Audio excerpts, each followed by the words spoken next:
files are put together and you troubleshoot a lot of stuff, and it's a matter basically of just you see a lot of good design, you see some great design, and you see lots of crappy design. So you see how to do things and how not to do things. So I honestly think that anybody who is in design should actually spend a little bit of time in pre-press to really learn how things work, because it's given me an understanding for like what Mark does. He's on the customer service side of some of the things where you see now, like before when somebody was like, well, my hands are tied. I'm like, yeah, right. Well, now I know the backside of how things work, and he's right. So I'll let Mark introduce himself here for everybody to meet him. Well, first off, your pity is appreciated. My name is Mark Brown. I'm an account manager for MPB Print and Sign Superstore. We were formerly Morgantown Printing. We're a large scale commercial printer based out of Morgantown, West Virginia, which is the home of West Virginia University. I've been with the company for about 5 years, and I like to mention the fact that due to that, some of the older terminology in print I've actually not come into contact with. I'm very well versed in sort of the modern situation with print. And I'll attempt to answer anybody's questions that you might have. If there's anything that I can't answer, feel free to send me your email address. I can look it up for you, research it for you, and get you that information to hopefully answer that question. But I'm happy to start anywhere you want to start, Stacy. Okay, well, first, one of the most common things that I think that people ask about is the difference between digital printing and offset printing. To be like from a design standpoint, you design the same way for things regardless. But for printing, price wise, it's usually cheaper to go digital. Offset, or your digital press looks like essentially it's a glorified copy machine. It's really nice. Sometimes they have extra bells and whistles, but for the most part, digital is just a real fancy copy machine. And offset is what you see in your stereotypical pictures of a press. Like if you go on iStock and you look up pictures of a press, it has the drums and it shoots out the paper at the end, and that's usually the stuff that you're on a press check for. They vary in size. They vary in how the types of jobs that you do. Usually something that's larger that would need to be on a larger press sheet goes offset.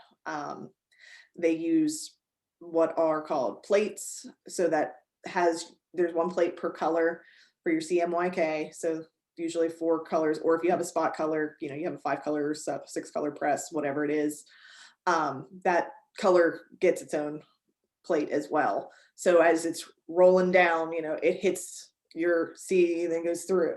And that's where all of, your offset for it, think of it as like screen printing as well, where it's coming into layers and making your colors. Yeah, the biggest difference between offset and digital printing, offset uses an assembly, as Stacy mentioned, of the 4 colors, whereas digital is basically trying to create a formulation in the toner. So with offset printing, you're able to do an exact color match, and then digital, you're essentially trying to simulate the PMS color. So you can sometimes run into color issues with digital, especially if you go from one printer to the next. If the machines aren't calibrated the same way, it's very hard for one printer to simulate your previous color. Whereas offset allows you to actually dump in an extra color of the specific colors you're looking for. Like in our case, we have a printer that is it's an 8-drum printer. So it allows us to do 4 colors and then up to 4 coatings or additional PMS colors. Or we can do it 2-sided printing, allowing us to do the whole thing in one pass, which we'll get to the cost advantages there here in a moment. The biggest difference between the two is offset is best for high quantity jobs, things that you're going to be producing an awful lot of, in that case, the setup costs associated with creating the magnetic plates and all the other materials that are required for the offset press actually come out in the wash in terms of your overall pricing. Whereas if you have a small run that you're going to do, a digital press is better because there's no setup required at all. It can just crank right out. So what we've actually seen in the industry when digital printing first showed up, and this is sort of an allegorical stat, but it was something like 90% offset, 10% digital. We're now in a world where we're seeing things more in the realm of like 20% offset and 80% digital. As we've seen people declining in the quantities that they use. People are doing less widespread jobs and things that are more smaller quantities, more targeted. And also a benefit with that, something else that somebody had mentioned as a question for the cost associated, as Mark said, with digital, how if you're going to do an additional run of something, if you know you're just going to do a short run and then you say, okay, well, I'm going to need 30 copies, I might need 30 copies in a month. You don't want to do that offset. That's why you want the larger quantities up front, because you have the setup of making your plates and setting up all of those stuff on the press and all of that time, where basically when it goes into digital, you have your pre-press that sets it up and it just shoots off. So it's not quite as time intensive for that. And that's a great point too. For example, a product that folks often do through digital printing, even the people who use offset for most of their items, people use digital printing for business cards. Now, on account of the fact that business cards are such an irregularly ordered item, and you might be buying them in small quantities, you might have one employee that needs a new business card, you might have 10, and it varies from moment to moment. So oftentimes we steer people in the direction of digital. That way, all of their business cards at least match. We may be still working, like I said, with a formulation of their PMS colors, but at least it gives them consistency across business cards, because that's something folks like to avoid, is when you're in a meeting and you hand out multiple business cards from the same entity and they look different. Kaylee had a question here for digital print. Is it better to use CMYK or RGB rather than a PMS when moving between printers for more accurate color? I've always used CMYK just because it is easier to formulate, and for some reason it would have to, if your job would have to go from digital over to offset, you're not going to have that color shift. There are some really, really good digital presses out there that they're able to be really in tune with your coloring, and I think that's a benefit. Whenever I actually used to work in pre-press where Mark works. We just happened to just miss each other. But when I worked there and I would be helping set up files for the digital press, the builds were about the same. They worked a lot on standardizing their colors. They would run checks. I know we would run checks every morning when we would get in for pre-press. We would run checks on the proofing papers that we had. So you'd have to print out a strip every morning of paper and then go and run it under a thing that would calibrate the colors. That way it was as accurate of a hard copy press proof that you're going to get. That way, if somebody isn't able to make it, for a press check or whatever, they can at least see the hard proof copy, and it's going to be as close to what's going to come off that press as possible. So, and they were doing this, they were working with the same things of constantly calibrating the digital press as well. So if you have a printer that is very in tune with that stuff and knows what they're doing, then it's not a problem. Unfortunately, there are some printers that aren't as in tune with that. And after a while, you kind of start to learn, like I know for a fact that our on-campus stuff, it runs warm. So whenever I know to look for a hard proof and see there's usually like a magenta tint. So I know to adjust accordingly off of that. But that's just something, you know, working with somebody for a long time, you just kind of get to know. And I would say too, my team, they always prefer CMYK. And the rule that's always been taught to me is that there's a very fine dividing line. RGB is best for digital display, designing for the web. Things are just going to be seen electronically. CMYK gives you more options from a print aspect. For Quick print, question. no, go ahead. Sorry about that. No, Does everybody typically work in RGB and then convert to CMYK before printing, or because RGB looks better on your screen, or? I usually, if I know it's going to be a print piece, I start off in CMYK just because I know that like you can do the screen calibrations, like you can get the little external thingies that plug onto your screen and it'll run a calibration to make sure your colors are as true as possible. But I just start out that way just because sometimes when you start with CMYK and then, or start with RGB and flip it, and you're just like, whoa, that is way off. So I know it's easier sometimes to make those adjustments, but usually knowing that I'm going to be going into CMYK, I just usually start out that way. For layout, my biggest recommendation is to provide a PDF, regardless of what type of file you're giving. Even if you're just giving them a PDF, you know, I still package my files. Make sure you package them and give them everything. One of the questions that was on our notes kind of within here, our group, was even if you're just providing a PDF, I like to provide the other portions as well.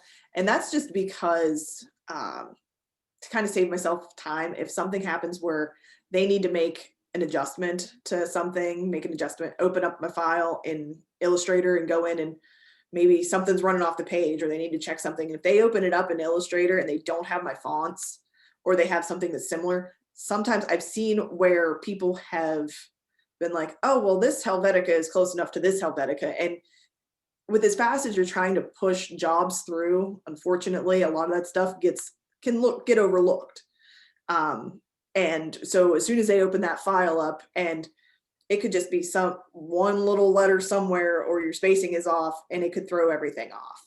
And if that's not caught, you know, that's an issue. And font stuff was always an issue for us because there are, you know, everybody's always trying to find the bootleg version of whatever, and then there's like 15 versions of that. So as you're getting that stuff and you're trying to open files and it's grabbing stuff from over here and over here, and you're like, what is going on? So Tim also had a question about slugs. So bleeding, you know, you always want to have bleeds on your stuff.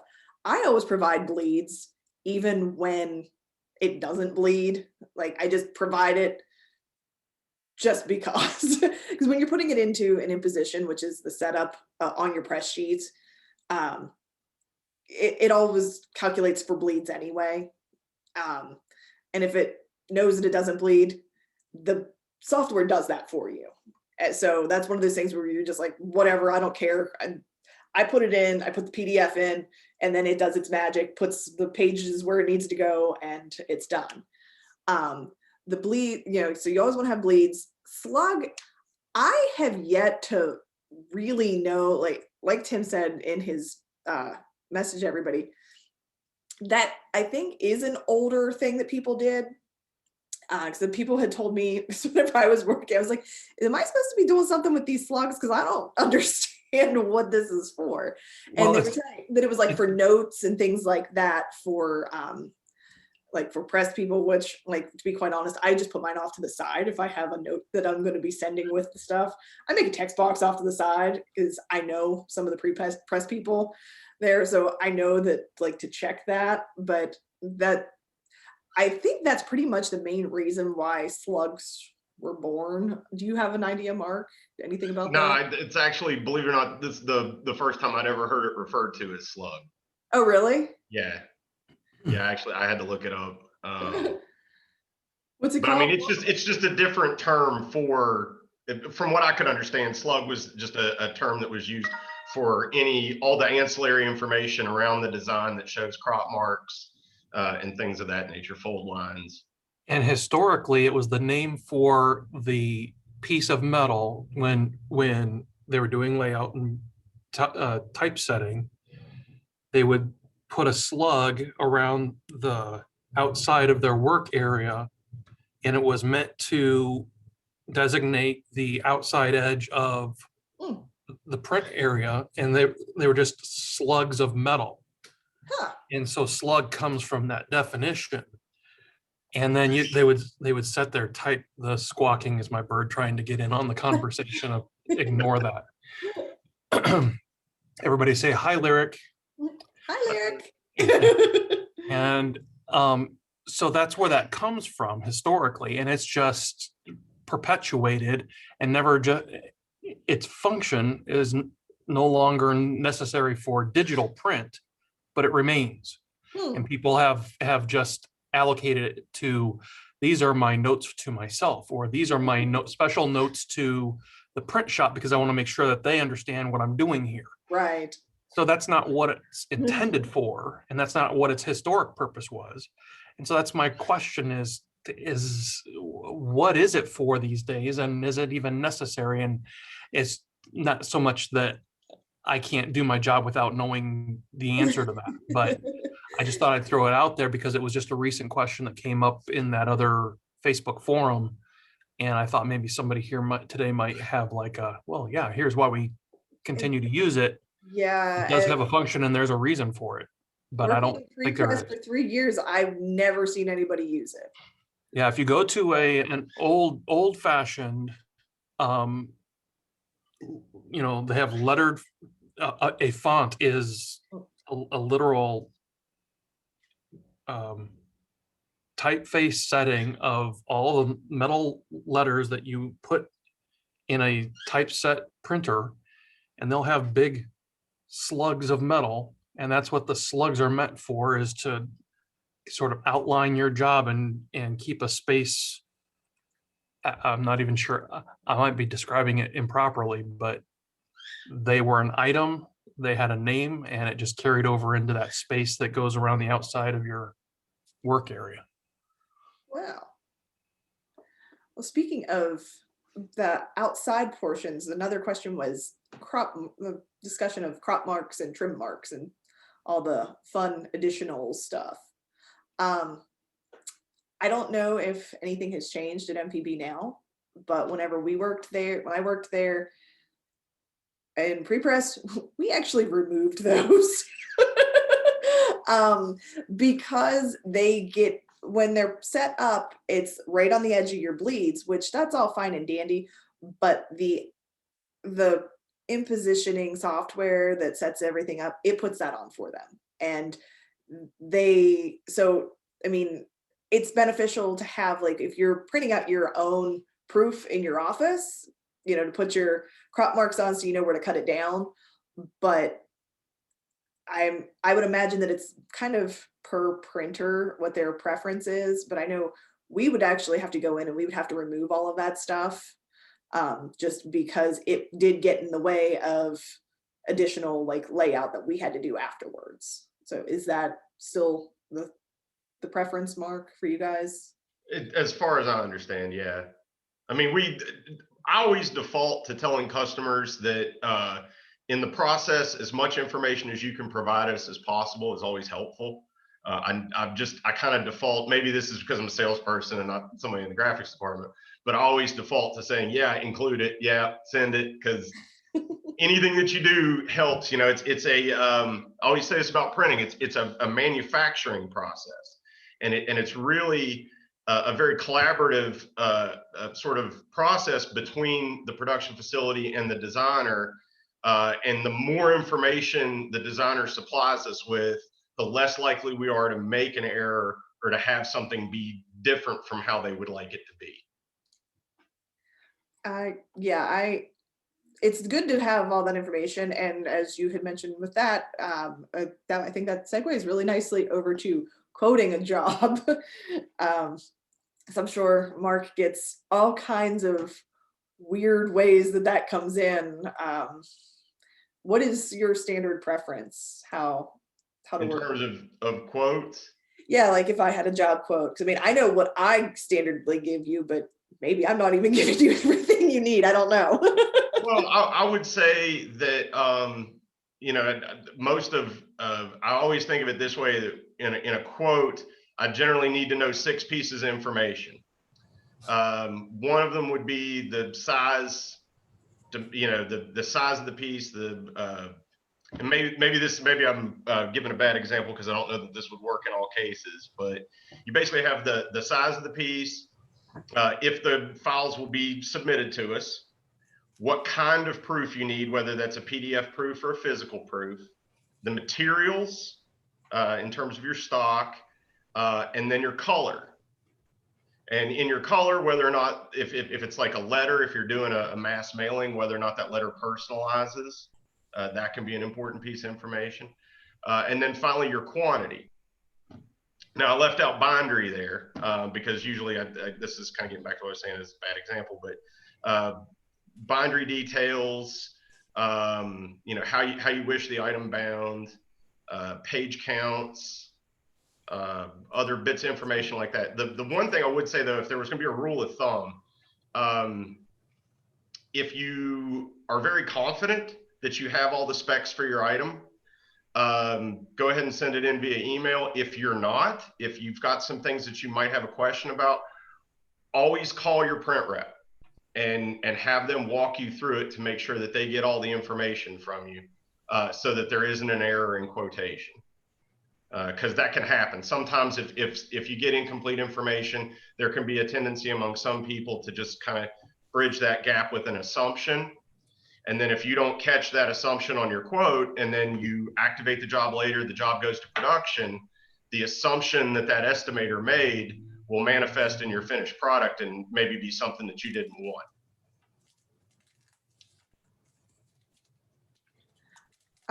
Page count, that was another thing that somebody had mentioned with you know, knowing when to do divisible by 2, divisible by 4.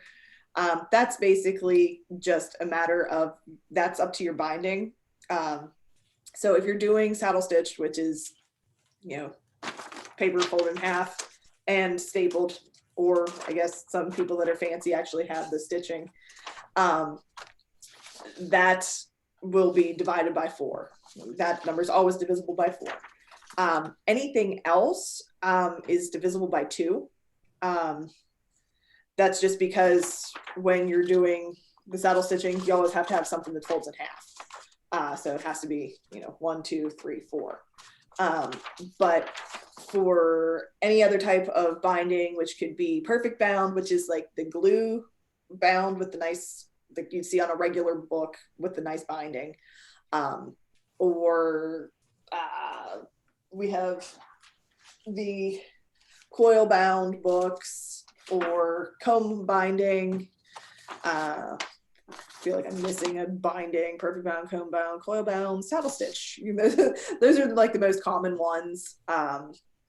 All of those are all divisible by 2 because you can just slide a piece of paper in and it doesn't really affect it.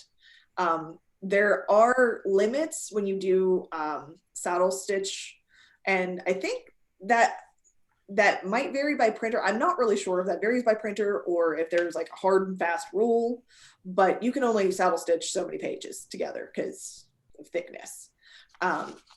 So I can't remember if it was like 90 pages or is it 90? Vicinity, I would say. I think it was around 90 was the limit at MPB that you could do for saddle stitch, and after that you have to.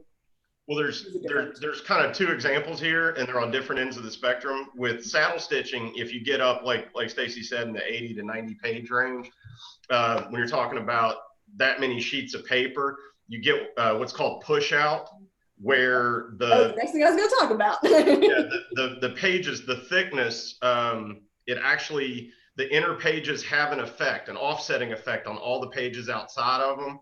and it causes the pages to be an irregular length at the end of the document. And we can trim that to make it flush.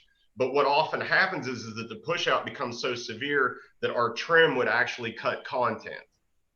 And then on the opposite end of the spectrum, you have perfect binding, in which case, if you have a document that's too thin, if you've got something that's only maybe 16 pages, I haven't really seen anything bound through my company that was less than about 30 pages or so. But once you get too thin, you just don't have enough room to glue the pages in the center of it. And when you do, like an example for the push out, just, think about taking a stack of papers, and when you have it all here and you go to fold it, how your middle pages are always further out, and you have to go in and they have to chop it off so everything is flush. So that short, and then if you were to open your pages back up, you would have shortened pages in the middle. All of that stuff is adjusted on the imposition in the beginning, but like Mark said, after so many pages and things like that, it does get a little bit more difficult. And when you're working with perfect binding, Mark had mentioned having the thin spine for the book, or even the thickness. I would suggest working with your printer to see how they determine the spine width, because whenever I worked pre-press there, we actually had a formula that we had to do, mathematical formula that we did, that it depended on the type of paper, the weight of the paper, how many pages, and then you had to divide that by something and then add in something else, because it was the amount of glue for the binding that added a little bit of space to it as well. And that helped determine what the size of the spine is. If you're running text down the spine and you want it to be perfectly where you want it. So that was something that's kind of beneficial, talking to your printer, and they might be able to help you and determine that. Because the more things that you do on your own instead of letting them do it, the cheaper it is. Because every time, I know whenever I worked there, every time I opened a file, it cost you money. So the big thing that I always try and tell people is, make sure your files are done as close to finished as possible before you give that to them. If you have people that just can't seem to do getting all of the editing right or whatever, that sometimes you have to explain to them, every time that person opens that file on the other end, that's costing you money. And the printer will open it up and close it up all day, because that's just easy money for them. But if you are making adjustments and things like that, it's a cost of the pre-press's time. And then it also slows down your production, because then they have to, okay, well, pre-press had to open it, make a change. Well, then they have to send it back to to their rep, and then the rep has to get it back to you for you to look at. And if you have somebody else that has to approve it, then it has to go back through that chain, then come back down through you and go back to them. So that's kind of it slows things down. So it's most beneficial to have a, quicker process of get your file as close to finished as possible, get it as close to perfect, and then do the minor adjustments. Sometimes it's hard to see like color adjustments, in my opinion. It's hard to tell a color adjustment until sometimes like they've printed it out and like, ooh, that looks bad. Why did I not fix that? And sometimes I will have pre-press fix it, just because they're there with the lighting and they're there with being able to print something out and check it properly. Morgantown is 2.5 hours away from me, so I don't do press checks very often. But that's kind of a benefit of that. Any thoughts, Mark? Oh, specifically about the press check, I would actually, if you're unfamiliar with printing, press checks are a great way to learn. It's always call it the reading rainbow treatment. You're basically bringing a customer on site so that they can see the equipment, see how things run. I always love it because it generally helps my customers understand the mechanical nature of what we do. And it's also very informative just for the customer to be familiar with the actual processes. And it'll actually trigger you to think of things maybe in your design or in the way that you assemble things to maybe improve your designs and how they translate to the printed page. That's a very good point. That was the first thing that I had learned whenever I first started being a designer. I had a print rep where she was like, okay, you need to come on a press check because you need to understand how all this stuff works. Because when you print something, it doesn't come off on just like your little 5x7 sheet of paper and it's done. She was like, that's not how this works. You know, we print multiple pieces on one big sheet of paper, and seeing this will help you. And I feel like it really has. So if you, and I left out the best part, which is free coffee and donuts. And if you drag things out, like if you do like a restroom visit that just goes on for a really long time, if you can drag it out to lunch, you can get lunch too. So tell them you want to see a couple signatures, because yeah, that may or may not have happened for me before. You have a wide format department. Yeah. So one of the things, just a little bit of, kind of behind the scenes knowledge that I learned there, when there's no such thing as white ink. It's, if you want something that's going to be white text, it is on a white sheet. It's printed on a white sheet of paper, and you flood it with whatever the background's going to be. There's no such thing as white text or white ink. One of the other things that like blew my mind when I first started, I mean, it was whenever I was working in pre-press. It wasn't even like my first job. I went through 5 years of a regular job, did not know that 100% black is not 100% opaque on paper. So that's why they have the rich black builds. So you build your black so it's fuller, and because they will either have to do that or they will have to do what's called a double hit or a double bump, depends on whatever place you work. So you'll have to run it through the black plate twice to make sure that black is very black. You don't really necessarily notice it whenever you do like a digital 100% black. It doesn't, like, when you do 100% black on digital, it still builds, so it's not as bad, but you can tell a difference if you're holding two pieces together where somebody has done just 100% black and had done a rich black build. You look at it and go, oh wow, yeah, you can definitely see that it's really strong. The only downside with that is you got to remember that you did a rich black, and if you try and like fade it back to a gray, that doesn't work because it's built up. But white ink on dark paper, how does that work, Mark? There may be some processes that that it's sort of there may be types of equipment out there that do that kind of like liquid spray on a white ink of some sort, or I mean, for lack of a better term, like a paint. That I can remember from junior high, I had lots of things written on my Trapper Keeper in white out, so it's possible. But in terms of like a mass, commercial printing, large scale stuff, I'm not familiar with any mechanism, at least available to us, where we can do that. Yeah, that was actually a conversation among a couple colleagues of mine. Somebody wanted something on it was like a pearlescent paper, and they wanted, I want white text, and that doesn't happen. So but yeah, that was an eye-opener for some people, and I was like, yeah, that's something that you don't really think about. If it's all black and then there's just like a line of white text, that's a white piece of paper with a whole bunch of black ink. Yeah. So. Well, and another way that, and I don't know if folks who are on this call do a lot of work with materials like envelopes. That's actually probably one of the most common places where people want this effect. They want a colored envelope with white text on the outside of it.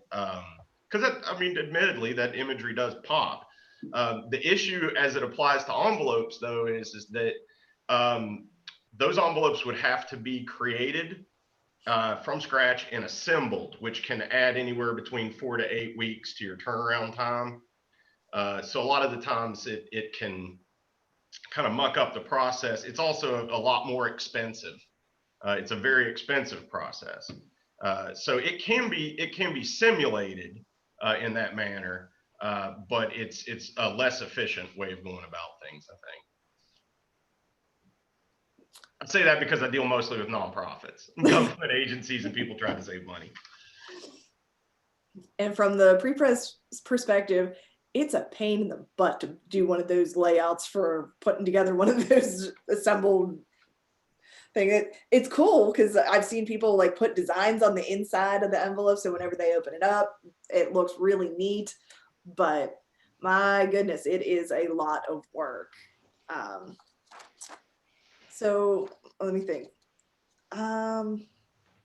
Knowing your printer's capabilities, like Mark was just saying, you have some things will have to get sent out. They just can't possibly do everything in-house.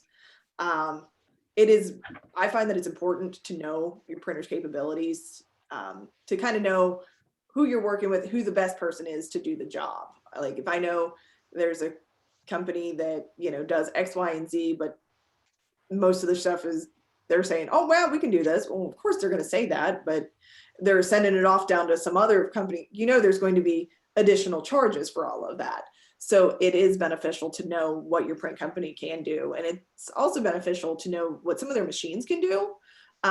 For example, the digital press that MPB has, they can do a kind of it looks like a spot varnish. And it's really neat, but I could almost guarantee that it's underutilized. And it's a cool little feature that, you just put it in, like you design it like you would, where you would have like a spot UV coating or something. And that's cool. But some people probably don't know that they can do that. And it's nice to know the capabilities, because I could be like, oh, I want to do something a little bit different. Maybe I can call Mark and say, hey, what, I'm trying to step outside of the box. What do you guys have? Which is really the perfect way to do it. It's if you've got an idea and you're not sure how to pull it off, contact your printer. And it's like I was saying a moment ago about the white ink on paper. I mean, that process may exist. There might be a company out there that does it. Pretty much anything you can imagine, your printer should be able to either do it or tell you where to go to get it. I say that in the maybe a fantasy world where everybody's 100% honest about what they do and what they don't do.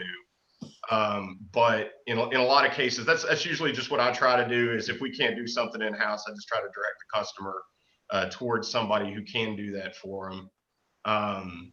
But it gets back to the press check. If you go to do a press check, you will get the grand tour of every piece of equipment that they have.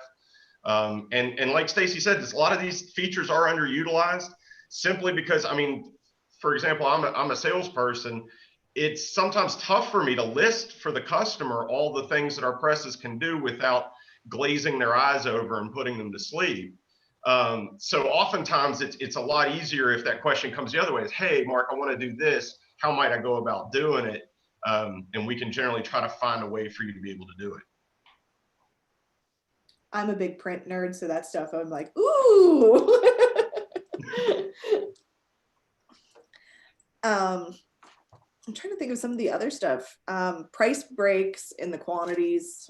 When you're doing, when you're getting your quotes, I usually ask for like 3 numbers. It's usually like 250, 500, 750, something like that. And you'll see after so many times through, your price per piece will get cheaper.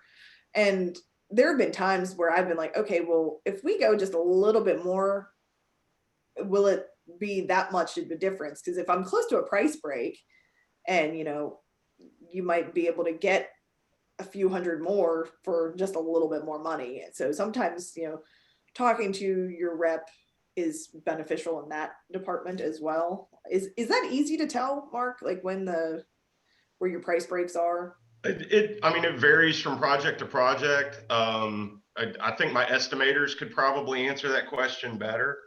But I think it's always a good idea anytime you're doing any printing is always have a range of quantities quoted. It doesn't really take the estimator that much more time because everything's a math problem.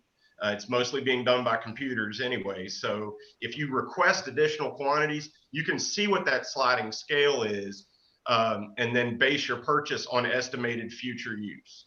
Like, for example, if you're with a company that uses 1,000 envelopes in a year, the cost between 500 and 1,000 envelopes might only be about a 10% difference. And you can get an entire year's quantity for basically the cost of half a year's quantity.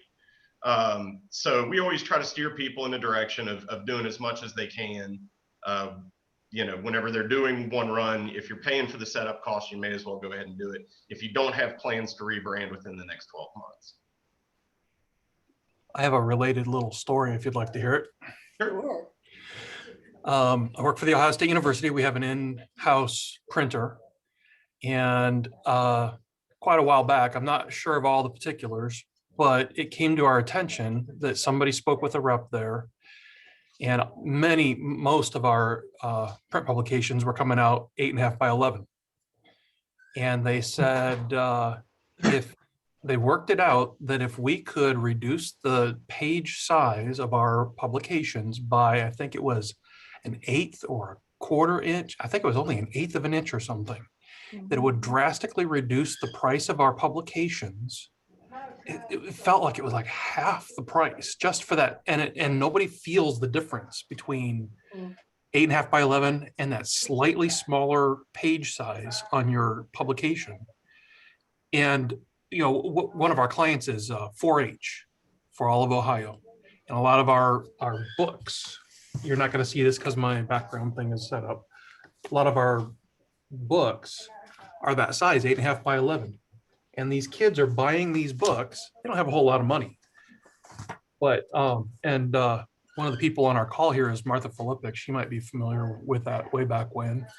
But just that small change was able to make our price point for those books for those kids so much more affordable. I think it came from $13 down to $7.50 or something. Wow. And the most likely reason for that is the press that they were using had a specific sheet size that at the 8.5 by 11 dimensions, they could only accommodate one copy per sheet. So they had a ton of white space waste on every sheet that came through.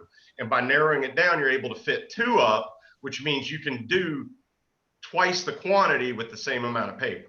Exactly what I recall was the reason for that. And so going back to what Stacy was saying, speak to your reps, speak to your print house, your vendors, and see if there's anything like that, one little tiny tweak that nobody's really even going to notice. And I was going to ask Mark about this. Is there anything else that you can think of that could just one minor little adjustment could make a huge difference in binding or the number of inks, or how to make an adjustment so that you're still getting the same colors, but you're actually using fewer inks? I don't know what that might be, but probably the 2 things that affect print cost most are the materials, basically the paper, and then the amount of inks used, and then the number overall impressions. But that's sort of that's the nature of what your job is.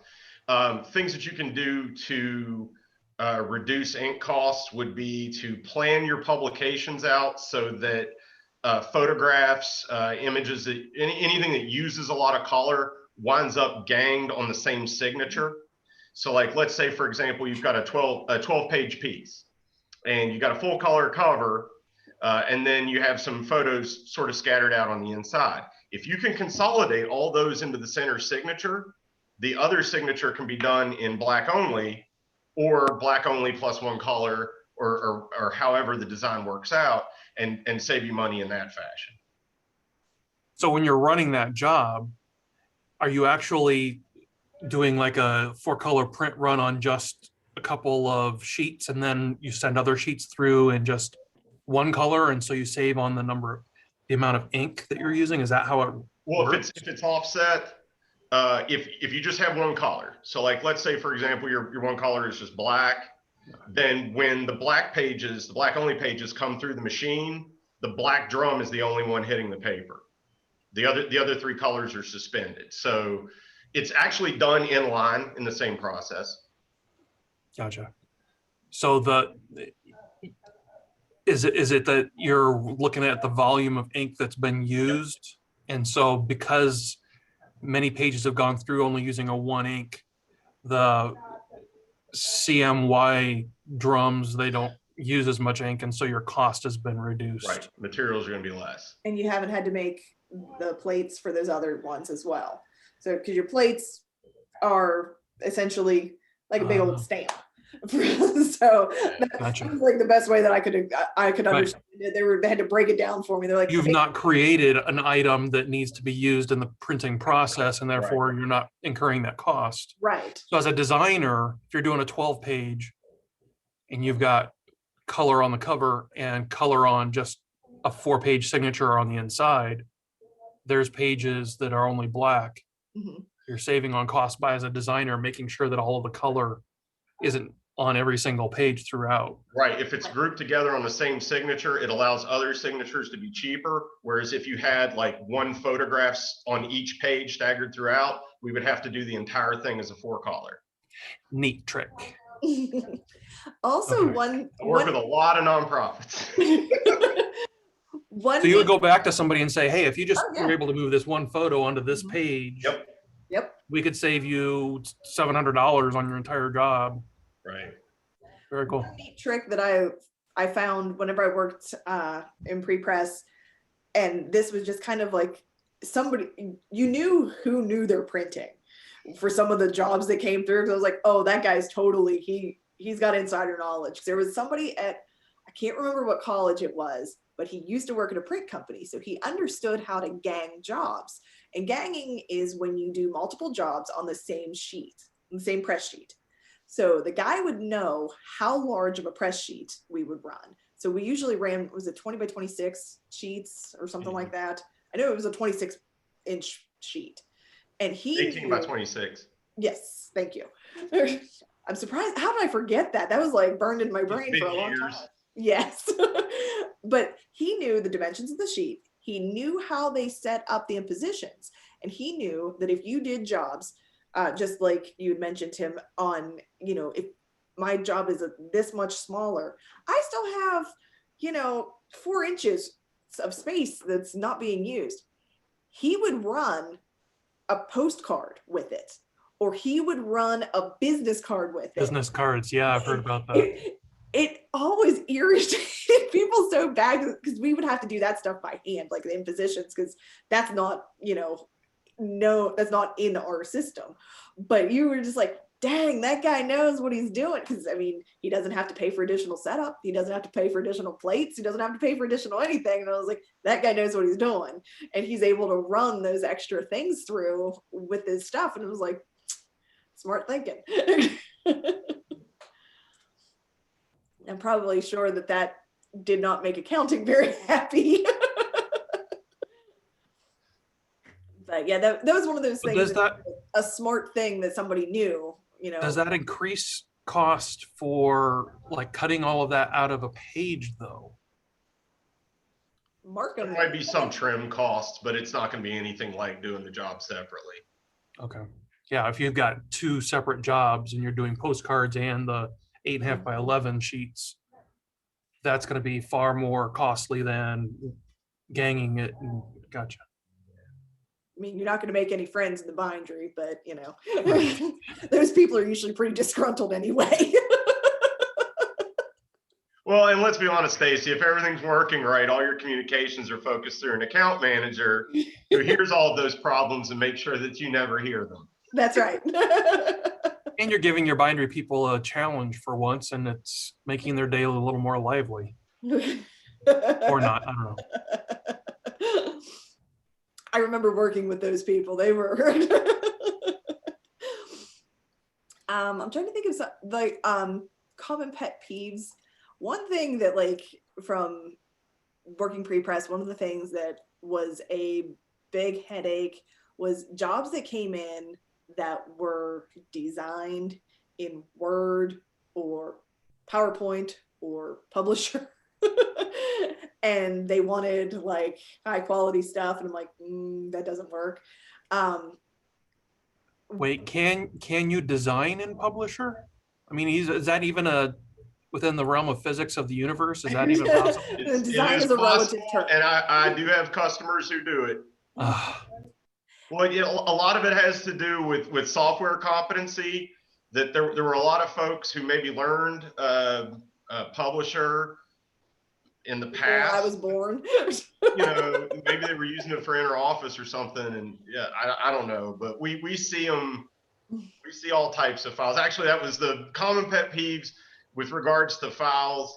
I would say people who use imagery that they pull off the internet.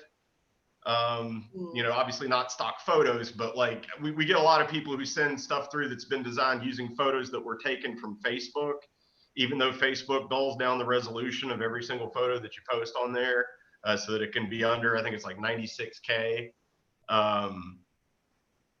That's really, I mean, that would probably be the biggest issue. My company, we do a fairly good job, I think, of working with whatever people have. If people come to us with Word or something, you know, we'll try to get them as good of a product as we can, you know, based on what those programs offer. It just takes a little bit more finesse for some of those. Yeah. And again, for some of those, it's also making sure that the fonts come with them, because I mean, I remember having programs that we would have to convert files, take those, convert it to something just to be able to open it. And then that's why I think that it's a benefit to send a PDF with everything, just for reference, in case something does go haywire where you do need to make a change or whatever, you notice you misspelled a word or something. And then, you know, so as soon as that person opens it up, and if you can check it against the PDF of what it's supposed to look like. Right. And make sure that if you're sending a PDF to be that example, make sure it's flattened. Because that's what you were talking about earlier about sending fonts. If somebody sends us a PDF that's flattened, it doesn't really matter if we have those fonts or not. We can't change it. We're not going to be able to alter it on our end. But that functionally will work just fine for us. But if people send PDFs that we could actually edit the text on, it's always good to have the fonts sort of as an aside, just in case we need them. So is there anything else that we can answer? Or got any burning questions or anything like that? I'll tell you. okay.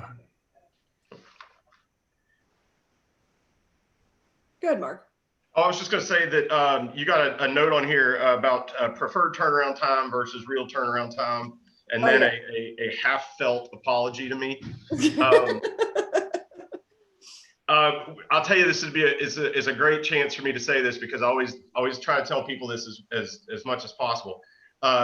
Print companies are production facilities, and we service a variety of different entities. And sometimes we're busy and sometimes we're slow. An example, this week, if anybody has anything for me, I can get it done really, really fast, because especially with the bad weather last week, we're very, very slow at the moment. But if your project, if you've got a project that you know is coming up several weeks out at least, or several months out preferably, and you know it's gonna be a large project, you can go ahead and reach out to your printer and try to work out what the timeline would be based on volume at that time. Whoever your print rep is, I always think of the press room as kind of like a battle royal, and all of us print reps are advocating for our customers against one another. So like if I have a customer that has something that they really, really need fast, and one of my fellow salespeople has a similar situation, the two of us are kind of competing to see who can get that job into the queue ahead of the other. But that's kind of the thing I always ask customers to understand, is that I do have to work within the limitations of my company. So the more you can communicate to me about your timelines and what your expectations are as quickly as possible, the more likely I'll be able to give you guidance to prevent any situation where we're running up against a deadline. Because a lot of the times the deadlines that we run up against and the issues that we do have where something is delivering at deadline or possibly even late, those are usually almost always avoidable if there's conversation in the beginning to kind of set the table for what's going to happen. And it's also good too, if you've got a product or something that you're wanting to get quoted, if it's time sensitive at all, always include on your quote that you want an estimated turnaround time included in your quote notes. That way it triggers them to go ahead and supply you with that information. And just for your own awareness, so you don't get caught with any surprises where you have an item quoted by a printer and then it gets to crunch time where you need to get it done and you were not aware that it actually takes 4 to 6 weeks to get the item in. That's become, especially with specialty stocks, this is another warning that I like to put out to everybody. There has been a lot of changes in the industry. Specialty papers used to be sort of all the rave. They were used on a lot of different products. When I first took this job 5 years ago, I inherited a library of print sample books. Very few, if any, of the stocks in those print sample books are put to use much anymore, and quite a few of them are no longer available.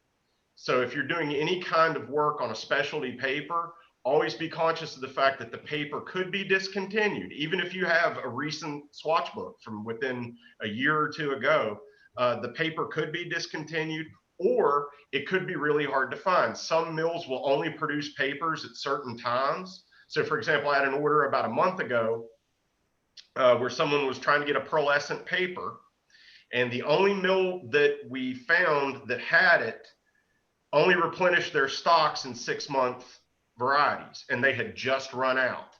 So it was going to be a minimum of at least 2.5 more months before more paper would be produced for that stock. So yeah, it's always good to tread carefully whenever you get into any kind of specialty product, because for whatever reason, maybe market factors or what, the vast majority of the printing that's going on is now going on house stocks and common papers. That's good to know. Did not know that. Well, now's the time. If anybody has any barbed questions or anything, I'm going to be more honest than most print salespeople ever will be. Feel free to ask away. I want to go back to pet peeves.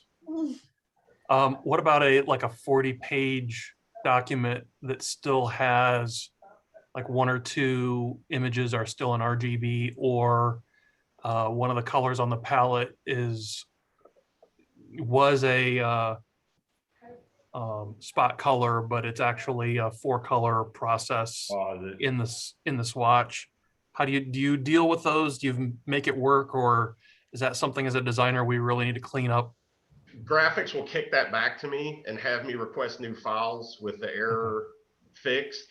And Sometimes. for some chance, yeah, sometimes. It depends on who your pre-press person is, because there's a button that you can push that just does automatic, and it will automatically switch your stuff in the imposition software. It changes whatever it is. Everything's CMYK now. And you know what? If you get certain pre-press people that don't know what they're doing or don't care, and I've worked with both, instead of kicking it back or going in, some pre-press people, like I would go in and I would just adjust it myself if I knew that the customer wasn't crazy. Like there are some people that you just don't touch their files, but there are other people that are just like, they're nice and they're clueless. So you just kind of feel bad for them, and you're like, I'll just go in and I'll fix that. They won't care. But there are other people that I've seen, you just hit a button, it changes everything. And you guys know what it looks like when you change an image in Photoshop from RGB to CMYK. It can really, like, sometimes it's a minor shift, other times it can really blow it up. So they should kick it back. It's not always unfortunately, that's not always the case. So it's kind of Russian roulette with what you have there. But ultimately, it's on the designer. If that gets messed up, it's the designer's responsibility. Right. And that's where you want to check for when you do your proofing. But you're not going to notice that difference if you're just getting a PDF proof. Right. So that's the benefit of having the hard proof in your hands, which, you know, that's great, but it's also a little bit time consuming. Like, for example, Mark and I are, well, literally Mark and I are not far away from each other. He has an office here in Charleston, but his company, you know, the actual printer is 2.5 hours away. So for me to get a hard proof, it takes a couple days, you know, it adds into the process, because then they have, depending on what time of day they do my job, then they make the proof and then it has to come down on the truck. And then whenever it comes down on the truck, then they have to get it to Mark, or however magically it gets here now. I have no idea. Carrier pigeons. Yeah, apparently so. But it has, you have an extra time associated with that, but you also get the peace of mind of knowing that I'm going to approve something that I know is correct and I'm not going to screw up my job. So it depends on how important that is to you. And the 20 years that I've worked for the Ohio State University with our in-house printer, early on, I was told, you know, if there's a file, image or two that are still RGB, don't worry about it. The print shop, I was told when they rip it, Mhm. they'll fix it. Don't worry about that. It's not that big a deal. So That's when they push that button to just change right. it. So for 12, 15 years, I would, you know, if I worked on an image and whether it was RGB or CMYK, if it looked okay, I would just put it in the file, place it. It would end up in the links folder, packaged and sent on, and the proof would come back. It would look fine. Mhm. And I think that all those years, our pressmen were just saving my butt by doing what you're saying, is maybe making adjustments or whatever. And I didn't realize that was happening. And now I'm working with some different people, and when they're, you know, in separations, layers in InDesign, everything's got to be CMYK or just those two spot colors, depending on what is being Right. printed. And if it's not cleaned up precisely, I get it back from the project manager saying, here's a step that you missed. You need to go in here and fix all this stuff. Go, you know, open these. So it doesn't even get past that within our department before it goes to press. So I think our press people are more impressed with me these days than I previously. Yeah. Yeah, that was the reason for my pet peeve question does that come up? Is that something that Oh, that happened print all the time. shops It happened have all a the problem time with? for us. Okay. And now with more digital, because whenever I was working there, digital was kind of on the rise at that point. That, you know, that was 7-8 years ago whenever I worked there. So digital was starting to become more impressive and more important. So RGB CMYK, not as big of a deal when you're doing digital. I'm sure there are nuances in certain situations, but it's not quite as big of a deal if you're printing digital, because some of those presses aren't just running toner that's CMYK. There's kind of some variations among it as well. So, and another thing that personal preference between digital and offset, if you're doing a lot of, like, a big flood of colors, I prefer offset just because it absorbs into paper better, because you get that cracking from the toner, which drives me crazy. That's a personal pet peeve of mine. I'm sure we've all seen where you get, you know, you do an awesome job on a brochure and you flooded it with black or something, and you see the fold and it just is all crumpled down the side, and you're just so that's just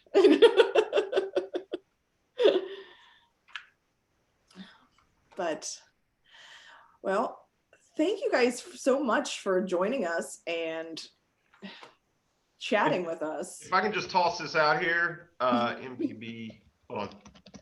I just put my email address on there. I know everybody's got to hop off here or anything. If you had any questions or there was anything that you were curious about, feel free to email me at my email address. Like I said, if I don't have the answer, I'll find it for you. And I also like to add that I am an absolutely horrible salesperson. I will not be pestering you to death, I promise. I'll just try to answer your questions in any way that I can. If I can be a help to anybody, I'm happy to do it. And if something happens where you lose his email, you can always email me and I can get you in contact with Mark as Yeah. well. So Thank you, Stacy. Thank you, Mark. thank you guys. I appreciate it. Bye, everybody. Bye.